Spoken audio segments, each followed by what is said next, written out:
శివాజీ గారి దగ్గర నుంచి స్టార్ట్ అయ్యి ఎక్కడెక్కడికో వెళ్ళి it just open can of worms అంటారు. అంటే ఎన్ని రకాలుగా అటు తిప్పి, ఇటు తిప్పి ఆడవాళ్ళని కించపరుస్తూ, ఆడవాళ్ళ బట్టల మీదకొచ్చేసి, ఆడవాళ్ళ మీద మోరల్ పోలీసింగ్ చేసి, ఇలా ఉండాలి, అలా ఉండాలి, ఇది మాట్లాడాలి, మీరు ఆ బట్టలేసుకోవడం వల్ల మీకేమన్నా జరిగితే గనక మాకొచ్చి కంప్లెయింట్ చేయకండి, మొత్తం ఆడవాళ్ళ మీదకి తోసేశారు.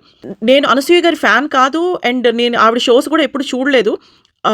బట్ ఆవిడ ఫ్యామిలీని పట్టుకొచ్చేసారు, ఆవిడ హస్బెండ్‌ని పట్టుకొచ్చారు, పిల్లల్ని పట్టుకొచ్చారు, ఆవిడ వీడియోల్ని ఫ్లాష్ చేస్తూ టీవీ మీద. నా క్వెషన్ ఒక్కటే, ఎప్పుడైనా ఆవిడ వల్ల మేము చెడిపోయాము, లేదంటే ఆవిడ వల్ల చెడిపోయారు అన్న కంప్లెయింట్స్ ఎవరికైనా వచ్చాయా? రాలేదు కదా!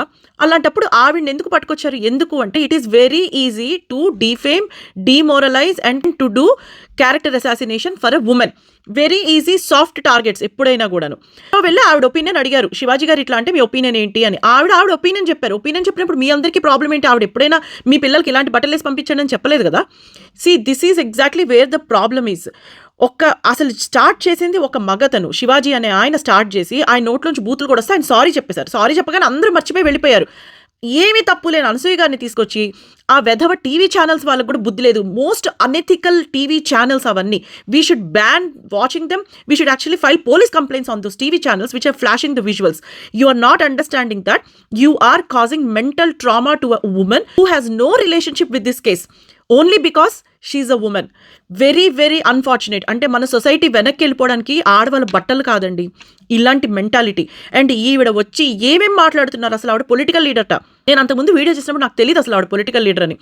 ఏమిటండి మీరు అసలు పొలిటికల్ లీడర్ అయ్యి ఉండి ఇట్లాంటి మాటలు ఏంటి?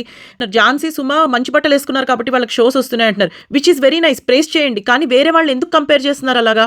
అండ్ మీరు పొగిడినందుకు ఝాన్సీ గారు మీ దగ్గరికి వచ్చారని చెప్పి ఆవిడ్ని తిడుతున్నారు. అంటే మీరు పొగిడితే మేము విని ఊరుకోవాలి ఆడవాళ్ళం, కానీ మీరు తిడితే మాత్రం మేము వెనక్కి మాట్లాడకూడదు, అండ్ మీరు పొగిడినా మేము మాట్లాడకూడదు. ఇదేం స్ట్రాటజీ అండి? నాకు అర్థం కాదు. ఆడవాళ్ళు మోడెస్ట్గా బట్టలు వేసుకోవాలి, ఐ అగ్రీ. అండ్ అలా అని ఎవరు విప్పుకొనేం తిరగట్లేదు కదా. మనం మంచి సొసైటీలోనే ఉన్నాం. ఇంకా ఆంధ్ర తెలంగాణలో మహిళలు ఇంకా బాగానే ఉంటారు, ఎవ్వరు కూడా మీకు ఏం కనిపించరు అలాగా. మీరు ఏ సొసైటీ గురించి మాట్లాడుతున్నారు? It is all in your imagination and delusion. నిజంగా మీకు అలాంటి వాళ్ళు ఎవరైనా కనిపిస్తే పోలీస్ కంప్లైంట్ పెట్టండి. అబ్సినిటీ, న్యూడిటీకి లాస్ ఉన్నాయి, వెళ్ళి పోలీస్ కంప్లైంట్ చేయండి. అంతేగాని వాళ్ళ బట్టలు వేసుకోవడం వల్ల మీ మగవాళ్ళు చెడిపోతున్నారు, మీ ఇంట్లో వాళ్ళు చెడిపోతున్నారు అంటే ప్రాబ్లం మీ ఇంట్లో వాళ్ళతో ఉంది. వాళ్ళకి మీరు సోషల్ మీడియా ఇచ్చి చెడగొట్టట్లేదా? ఇలాంటి మాటలు విని చెడిపోరా? And my only question to end this argument is, ఆడవాళ్ళు ఇట్లాంటి బట్టలు వేసుకొని రావడం వల్ల చెడిపోతున్నారు అంటారు.